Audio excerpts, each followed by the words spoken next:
teal. Eric is going diving. But he won't be seeing any exotic fish or sunken treasure.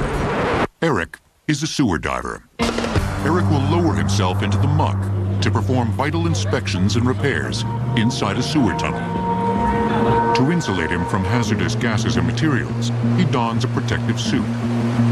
Well, the equipment that we use in our sewer inspection work is a full dry suit that is a heavy-duty, high-density polyethylene suit.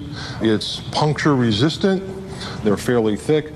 They're chemical resistant. Now, they can be used in all different types of applications, including sewers, open water dives, tail races on dams and power plants, both fossil fuel and nuclear as well. We use insulating garments in the cold weather dives. We've got the full face mask that has the underwater communications built in, as well as the surface air supply. And that forms the basis of the personal protection equipment that we use when we go in the sewers.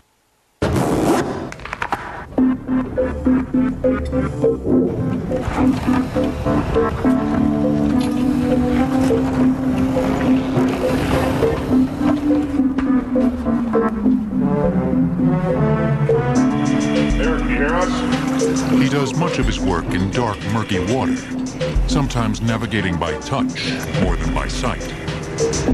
We have one engineer diver that goes in.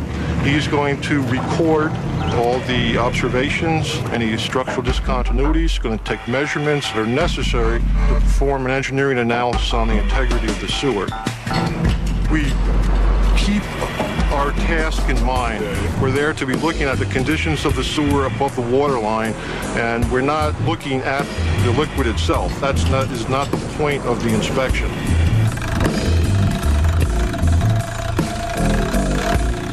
For obvious reasons, the preferred way to conduct such business is from as far away as possible. But in cases where a more hands-on approach is key, that's when Eric goes in. But don't tell him his job stinks. Oh, I enjoy this job thoroughly. The best aspect is we get to be outside, we get away from the desk and the computer, we get in the fresh air, and we get to see things most people never have an opportunity to see firsthand. Human waste removal in sewers aren't exactly the most pleasant of topics. Perhaps no other essential infrastructure is so reviled or, at the very least, ignored by the general population. But there's always been a bizarre fascination with what lurks in the tunnels below. Mythicized in film and literature with tales of romance, monsters, and mayhem, sewers have always captured our imaginations and fears. Rats and giant alligators are among the creatures believed to dwell in the sewers. But are the stories fact or fiction? We've been chased out of sewers by alligators in Florida. The crocodile was found in the network in a sewer about 30 years ago. And 10 years ago, this animal was still alive. He was in a zoo in the city of France. There have been sewers discovered in certain southern states that are just basically plugged up with snakes. The flow can't get down the sewer because there's so many snakes in the system.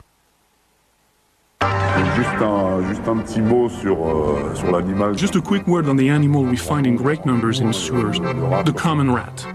It's estimated that in the sewer there are 2 rats for every Parisian on the surface. We learn to love them. They take part in the work. They eliminate residues in the sewers. They consume whatever is consumable to them. They are also part of the security system. If you find yourself in the sewer and you see rats panicking, chances are there is the presence of gas or some other danger around.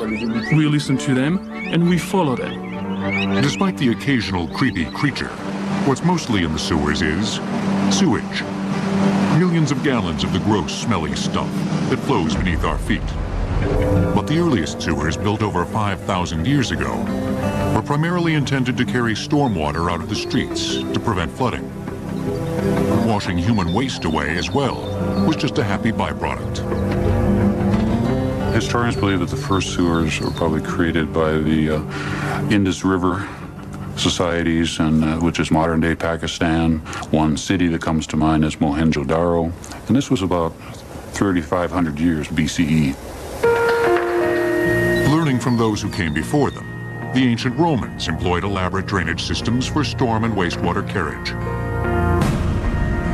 Around 800 BC, the industrious Romans built public latrines that often used water recycled from the adjacent public baths to move human waste.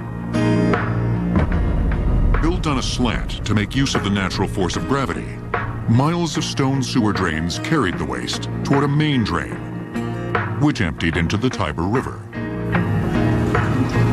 This forward thinking could have been the start of something great. But by the 4th century, sanitation took a tremendous leap backwards into the Dark Ages. After the Roman Empire fell, people forgot about infrastructure, forgot about public works. It was more an age of survival, and if you lived in those times, you probably had a chance of living to 30, 35 years of age and not much beyond. And the reason for your death would not have been war, but it would have been plagues and sickness that would have caused the deaths. One of the areas hardest hit by disease was Paris, France. Built on the ruins of the Roman city of Lutetia around the year 360. Long before it was the city of light, Paris was a city of blight. The early sanitation system was hardly a system at all. So the Parisians essentially dealt with garbage by using a process called tout à la rue, which basically means that they were discarding everything by throwing it out the window.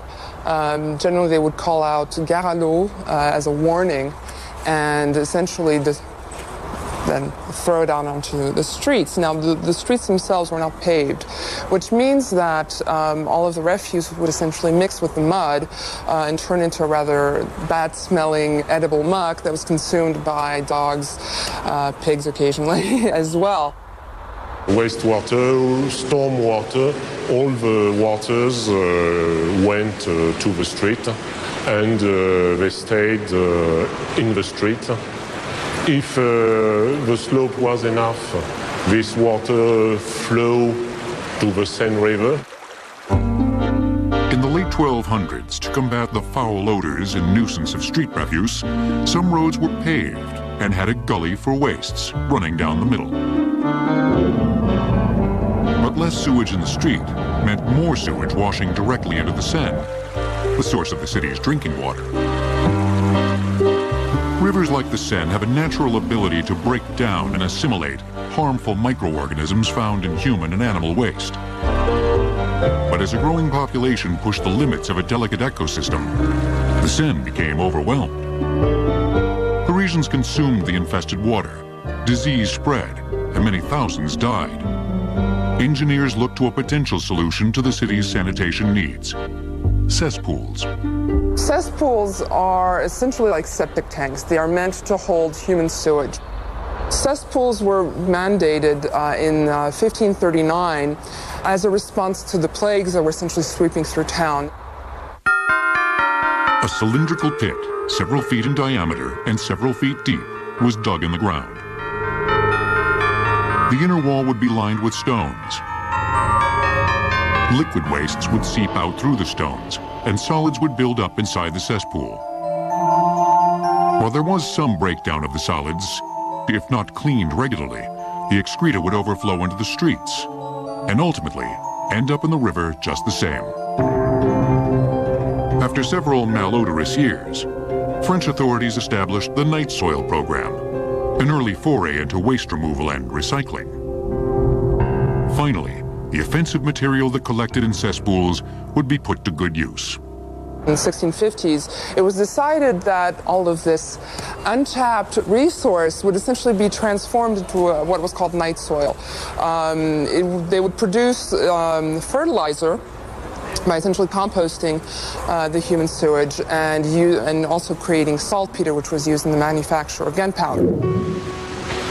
When plumbing arrived on the scene in the 1700s, it was intended less for sanitation and more for beautification. Public fountains overflowed with water. People saw them as good places to quench their thirst, and relieve themselves. Right now we're in front of the Fontaine de Saint-Innocent. This was one of the principal water supplies for central Paris.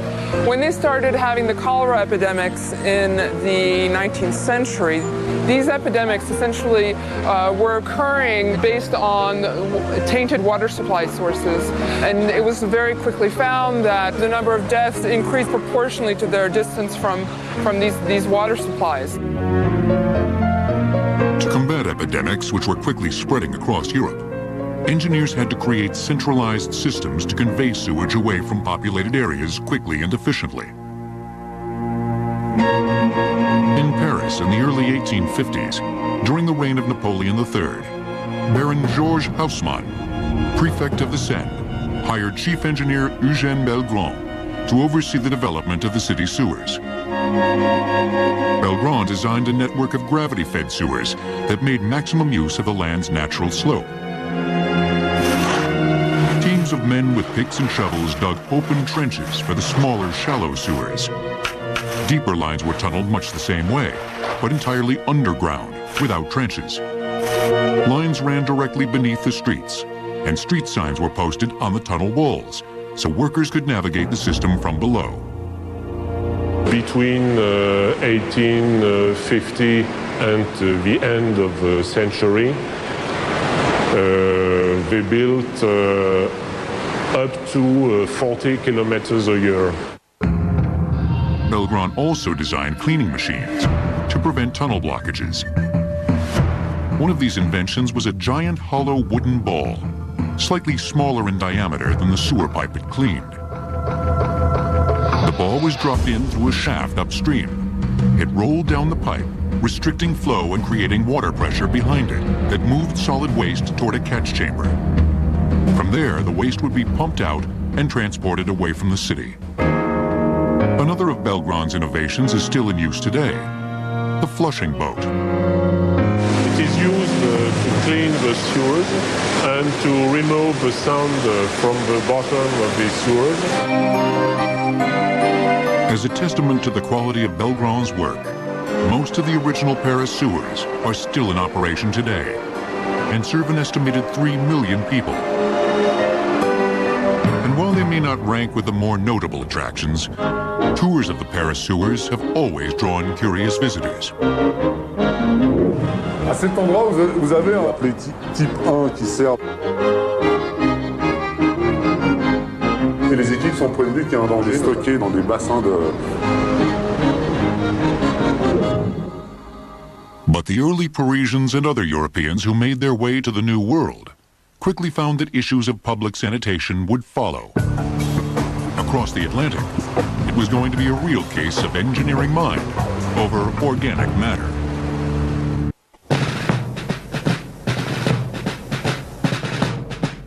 One of the oldest cities in the United States is Boston, Massachusetts. Here, the contributions of our founding fathers are still evident today. This is true even underground, where about 70% of the original sewers remain in service. This is the original brickwork dating back to the 1880s. As you can see, it's still in really good shape. It's a testament to the work that they did back then. It's built on a rock foundation. As it gets towards the bottom, it's rounded off. That gives a nice smooth path for the flow to be carried in and minimizes the amount of sediment buildup in the pipe. Present-day Boston is a far cry from the way it started out, geographically speaking. Boston was first settled in 1630 as a town, a rather small town on 3 mountains of a small landmass. They called it Tri-Mountain at the time. For their sanitation purposes, they used privies, either in their cellars or in their backyards. Their biggest problem, though, was rainwater. So they'd get together as a group, and they would build their own drains and make it go away. That was the whole theory of sewers, go away. But water wasn't the only thing early Bostonians wanted to go away. Perhaps a chicken head or an old pot or something you just wanted to get rid of would be dumped in the drain. Now, although they prohibited the actual solids, we know for a fact that the solids got in there. Thanks to good old gravity, the whole mess trickled down right into the harbor. Since no one drank from the ocean, Boston was largely able to avoid the unpleasantries and diseases that plagued Parisians for years. Still, this gravity-powered solution wasn't too pleasant for the people at the bottom of the hill. The area continued to expand, using landfill to push the boundaries of an almost island-like city. As the community grew, drainage systems were extended to the new tide line. Well, they did it at their own cost, so they were kind of shoddy construction. No one really supervised what they did. And what it did was it brought the sewage down to a point where it would hit the tidelands. And it would sit there. And at high tide, it couldn't get out of the pipe. At low tide, it would spill out of the pipe, partially settling in the pipe, and sit on the flats of the river and the harbor. And that was an absolute delight during the summer. An unbelievable stench. The advent of the modern water closet didn't help matters either. All that extra water and raw sewage dumped right into the drains. In 1876, after examining the successes and failures of European sewer systems, Massachusetts state legislators approved the construction of the projected $3 million Boston, Maine drainage system. It was designed as a combined sewer system. Both stormwater runoff and wastewater from homes would enter the system via drains. But before hitting the shore, the sewage would be intercepted by a large brick-lined sewer running around the perimeter of the city. All the collected water would travel through this single gravity-fed conduit to Moon Island, far away from Boston's populated area, where it would be held for release with the outgoing tide into deeper water. Building anything around or under a bustling city is hard enough, but doing it over 100 years ago was painstaking. Back in the 1880s, they would have used a lot of manpower, picks, shovels. They would have excavated by hand. Now, during the process, the city was a very busy place. Railroads were prevalent, and you couldn't shut down railroads to build sewers under them. So one of the superintendents, a man named Carson, developed a machine that could actually build the sewer while letting traffic work in the area. The machine was 200 feet long. It weighed 10 tons. At the front, the people would be digging by hand and shovel. They'd be putting the dirt into buckets. Buckets would be hoisted above their heads. In the center, people would be laying brick. And at the end, people would be backfilling the sewer using the dirt that was just excavated from the front. The entire hole would be shored with 8x8 timbers to keep back the soil pressures. Completed in 7 years, the 15-mile-long interceptor sewer carried all the sewage to one central location, a pumping station.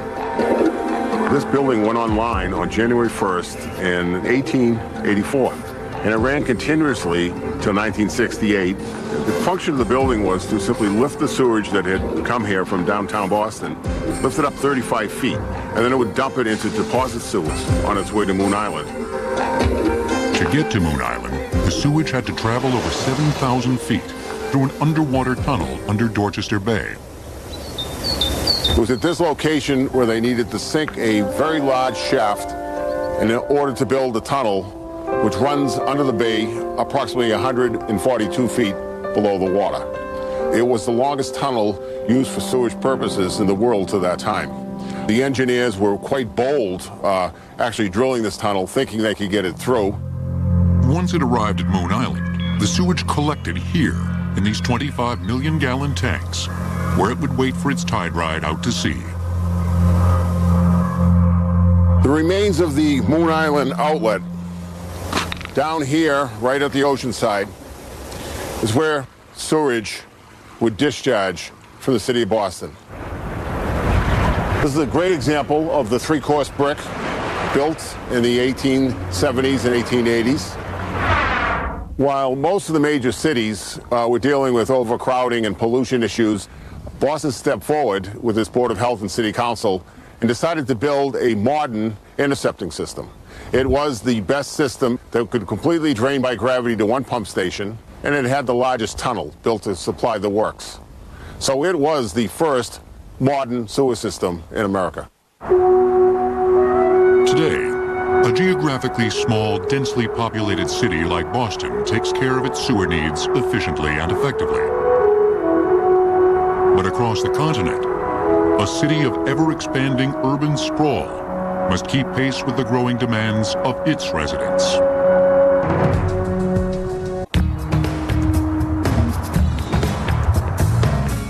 A city of 4 million people, with an area over 10 times the size of Boston. Welcome to Los Angeles, California. Today, miles of complex tunnels are constructed with minimal disruption of everyday life. Driving along the street, most people hardly notice this massive crater. How did it get here, and why? What we did was sunk these shafts, poured concrete, and then put an excavator in here and dug it out. As soon as that was complete, our tunnel boring machines arrived, and we placed them in the bottom of the shaft and began mining. Then we continued mining tunnel for another approximately a year after the machines entered. And there's another shaft site approximately 2 miles from here that the machine was lifted out of after it completed tunneling.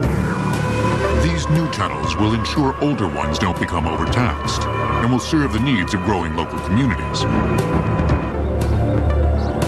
After the tunnels were connected to each other and the main sewer line, sewage flow was introduced.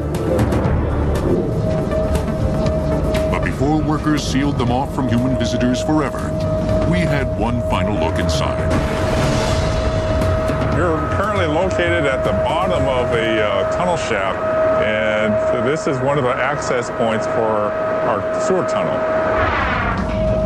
We're inside the Northeast Interceptor sewer pipe. It's an 8 feet diameter pipe, and it's roughly 6 miles long. It's covered with plastic known as PVC polyvinyl chloride, and it serves as a liner for sewer corrosion. But what about the giant holes in the ground? After we finish backfilling with concrete and slurry, we'll pave over the site and place 3 manholes in the top of these shafts that you see, and no one will ever know that this happened. The last step is to pull the plug. At the end of the 6 mile sewer, a rubber balloon was installed to plug the Northeast Interceptor sewer from the existing sewer, which is currently flowing. The rubber balloon is 8 feet in diameter, 10 feet long, and inflated with air. Once we are ready to release sewage, the balloon will be deflated and then pulled out through the sewer tunnel. Ready for service in May 2005. After 3 years and a cost of $160 million, the Northeast Interceptor Sewer Project was one of LA's largest bids to preserve and expand its sewer system. Long before mammoth projects like this were perfectly planned and expertly executed, Los Angeles was in the same boat as other fledgling towns, just kind of going with the flow. In the mid-19th century, thousands from crowded eastern U.S. cities migrated west. And with them came the question of where to put all the waste they'd produce. Prior to 1894, they dealt with sewage primarily with outhouses and chamber pots, bushes, things of that nature. The first pipelines were constructed of wood, built like barrels, more or less, and diverted the flows away from the downtown Los Angeles area in order to prevent disease. When it came time to design a comprehensive system, several water management authorities advocated a separate sewage system instead of the combined version. The separate system incorporates 2 conduits. Residential and commercial plumbing connects to sanitary sewer lines that convey wastewater to a specified location for disposal or treatment. Stormwater tunnels are fed through street drains and transport runoff to the nearest receiving body of water. In the case of Los Angeles, the Pacific Ocean. At the turn of the 20th century, the pipe material of choice to carry the corrosive sanitary sewage was clay. Today, a pipe's size is the main factor in determining the material of which it's made. Usually when it comes to the smaller diameter sewers, they are made of vitrified clay. As we get larger than 2 feet, it goes into either plastic or a concrete pipe. And when we get to the large interceptor sewers, they're all concrete pipes currently. But in LA, where seismic activity has to be considered as much as sanitary concerns, steps have also been taken in preparation for the big one. There's different techniques to handle the seismic loads. For large diameter sewers, the sewers are designed with shorter pipe segments. And the joints are also designed to be flexible. So if there was an earthquake, the sewer could move sideways or up or down slightly from side to side. LA City engineers have pulled out all the stops to ensure the safe, uninterrupted passage of sewage to its ultimate destination. A place where sophisticated technologies are used to give human waste the treatment it deserves. At first glance, this beautifully landscaped, colorful collection of architecture situated on 144 acres of prime beachfront real estate looks like a business park or college campus. Wrong. It's the Hyperion Sewage Treatment Plant in Los Angeles. Sanitary sewage travels a long way to get here, with a little help from basic physics. Local sewers from the area in this metropolitan downtown East LA area will feed into these lines, which will drop down to the main sewer structure. The main trunk line comes from the north part of the San Fernando Valley. These connections that will go to local areas like Lincoln Heights and areas towards Dodger Stadium, and extends all the way down, gravity fed, and will wind up at the Hyperion treatment plant near the LAX airport. It's surprisingly clean, with hardly a human to be seen. What happens here protects our health and the environment, and converts human excrement into fertilizer and fuel. Most of the processes employed come courtesy of Mother Nature, but the technology used to harness this energy is a relatively recent development. In Los Angeles from 1894 until 1925, completely raw sewage was discharged a mere 600 feet offshore into Santa Monica Bay. Dumping raw sewage into the ocean in the early years didn't affect anything. Very few people lived along the coast.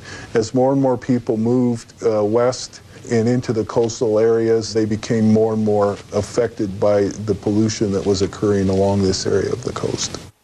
They were affected by floatables, things that floated to the surface and washed onto the beach, bacteria and disease in some cases.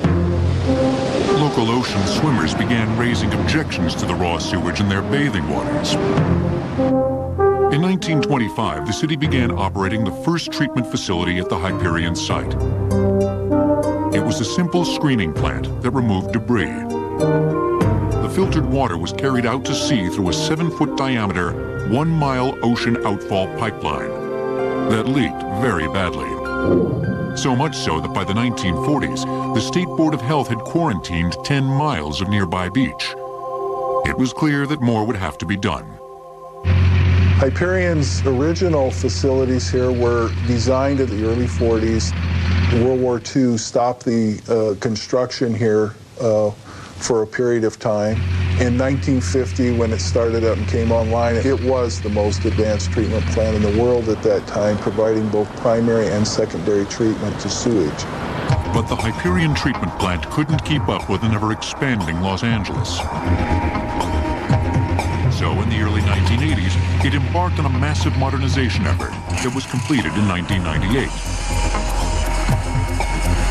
Given the scope, cost, and success of the endeavor, it's widely considered to be one of the leading public works projects of the 20th century. You're standing at the Hyperion treatment plant, which is the city's largest treatment plant. Approximately 300,000 gallons a minute enter this plant. Every minute, 24 hours a day, 7 days a week. The first order of business is to remove debris. This is called the Headworks building. It's where the sewage enters the treatment plant for the first time to be processed. And its coarse screening takes place here, where we remove larger items, bricks, bottles, or anything else that happens to get into the sewer. If you can get it through a maintenance hole in the street, it'll end up here. The material is collected in this trough, ground up, and compressed to remove excess water. The remainder gets loaded into hoppers that are emptied into trucks, and it's off to the landfill. The next step removes small rocks, pieces of glass, and sand, known as grit. We separate it in these machines, put it on a conveyor belt, drop it into a hopper again, and then it is collected and hauled to the same landfill. That was just the beginning. Now it's time for the real treatment process. This is called primary treatment. The water comes out of our headworks through our grit collection system, through a control gate, and then passes down through this system, where we slow the water down again. And we do that to settle solid material out, primarily fecal material and other solids, foods from kitchens, all of that type of material we want to settle out, take out of the waste stream, and then process it again. Each of the primary tanks is 300 feet long, 20 feet wide, and 15 feet deep. Inside is a collection system made up of scrapers attached to chains running along the walls. The scrapers move along the tank floor and push the settled solid material toward pumps that remove it for processing. Then the scrapers come around and skim the floating grease and lighter material off the top toward the other side of the tank, also for collection. The scrapers and water move at a very low rate of speed. The solid, we call it sludge, is a light, fluffy material, and if you don't move it slowly, it just will bellow up and go right over the flight, and you won't be able to move it at all. So far, the waste has gone through a highly specialized mechanical treatment process to settle and remove solid material. From this point, biology plays a bigger role. The secondary treatment process starts in these sealed underground tanks. The water from the primary stage comes here. This bacterial culture is introduced, mixed with oxygen, and consumes most of the remaining organic material. Once the little critters have had their dinner, it's their turn to be taken out of the mix. And what we do here is we settle the solid material out that's remaining and the biomass that consumed that sewage. After all the processing, we've removed 98% of the material that entered this treatment plant and the sewer systems. This is not drinking water standards, but it is treated to a level that we can discharge it safely into the ocean. For all of the technology involved in the process, the end result can sometimes be gauged by a simple observation. It's a good indicator of your treatment process. If you have poor treatment, the seagulls won't go near the water. This is the effluent pumping plant. This is the final stop for the liquid that we've treated in this treatment plant. It comes here, it goes through these pumps, and it's discharged 5 miles out into the ocean.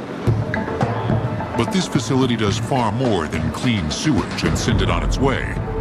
Resource recycling programs make modern treatment plants like Hyperion true vanguards. Remember the solids that were collected from the primary and secondary phases? They're pumped into these digesters, where another bacterial culture is introduced, this time in a completely airless environment, heated to 128 degrees Fahrenheit.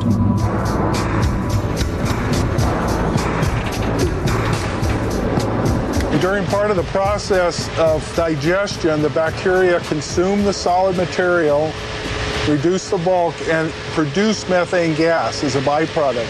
We collect the methane gas, compress it, and then ship it to the power plant next door in exchange for energy. We produce enough methane gas to exchange for 17 megawatts of electricity every day. Without this gas to energy exchange, this plant would cost about $12 million a year in electricity to run. Because we produce the amount of gas every day that we produce, it would cost about $4 million a year for electricity. Even ancient cultures knew that human waste contains valuable nutrients that help crops grow. So there's one final step of the resource recovery system at Hyperion. Digested sludge from the digesters is pumped through pipelines to this facility called the biosolids dewatering facility. Here, the sludge goes through high-speed rotating machines, similar to the spin cycle in a washing machine. It's dewatered, treated, and sent off to be used as fertilizer. The entire treatment and recycling process from beginning to end is monitored and controlled remotely by just 2 people. To do that, we have several screens, half of them for the solid side and another about 6 screens to the liquid side. We create a very user-friendly screen that can help the operator to maneuver and can go from one area to another area very fast. We create something called trend, and this trend is a straight line, so the operator just glances to the screen, and if he sees this straight line go down or something, he knows that you have a problem in the process. Considering its messy history, waste management has evolved into an environmentally friendly, high-tech process. A process we need to preserve, or we'll pay a nasty price.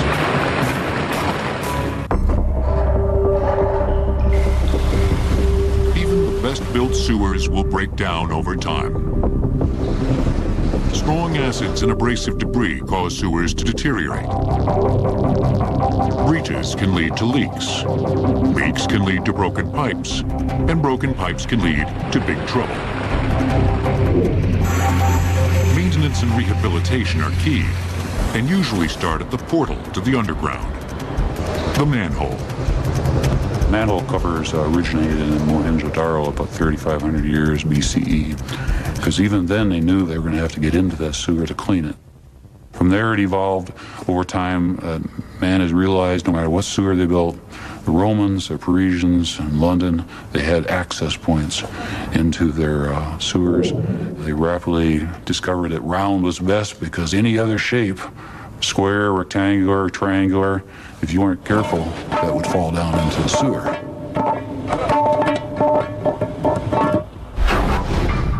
To prevent catastrophic blockages, ruptures, and overflows, various technologies are used.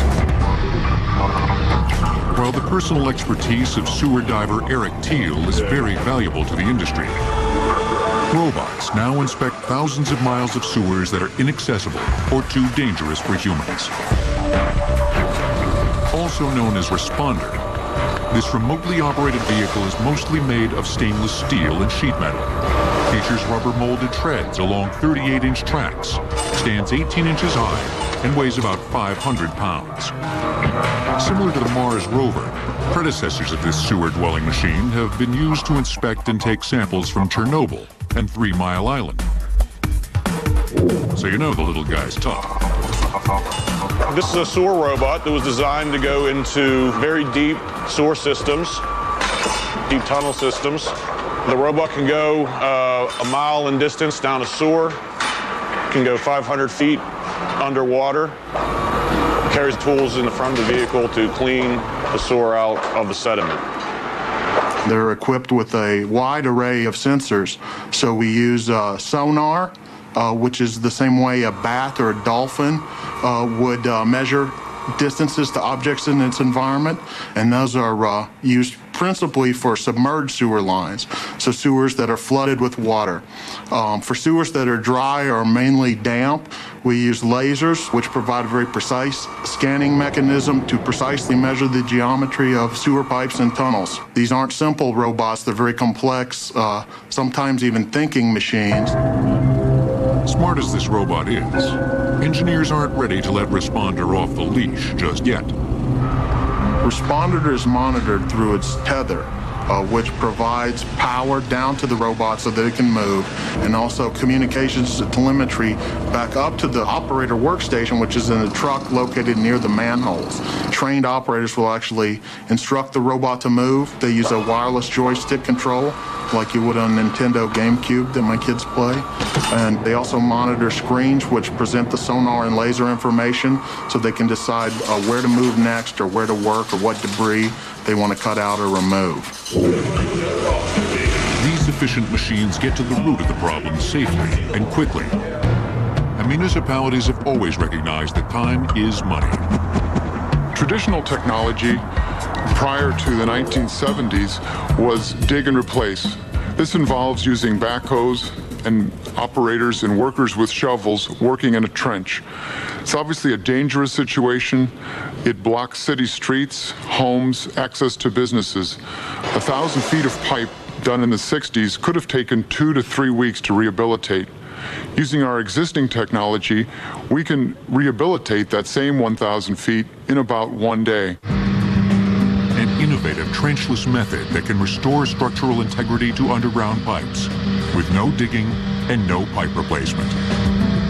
The cured-in-place technology takes a felt tube that is saturated with a liquid resin. It is installed into the sewer pipe underground using water pressure. The water pressure inverts the tube, turns it inside out, and at the same time holds it up against the old sewer pipe. The liquid resin has a catalyst or a hardener in it, and when the water is heated, the liquid resin becomes hard. And now you have a liner or a hard pipe inside the old pipe. Despite the advantages afforded by trenchless technology, if today's sewer systems are going to stay up to snuff, they still need a lot of attention. Over $300 billion worth, according to recent studies. The American Society of Civil Engineers recently graded the effort on rehabilitation and maintaining our sewer system with a D-, the lowest rating to date. Usually it takes some type of problem to cause a community to realize what they have to do, and all of a sudden sewers are on their mind, and they take the initiative and the effort and start spending the money to get the crews, the equipment, the machinery to maintain and rebuild their sewers. There's tens of thousands of miles of this sewer systems out there that need work, and they need work soon, or they may stop functioning.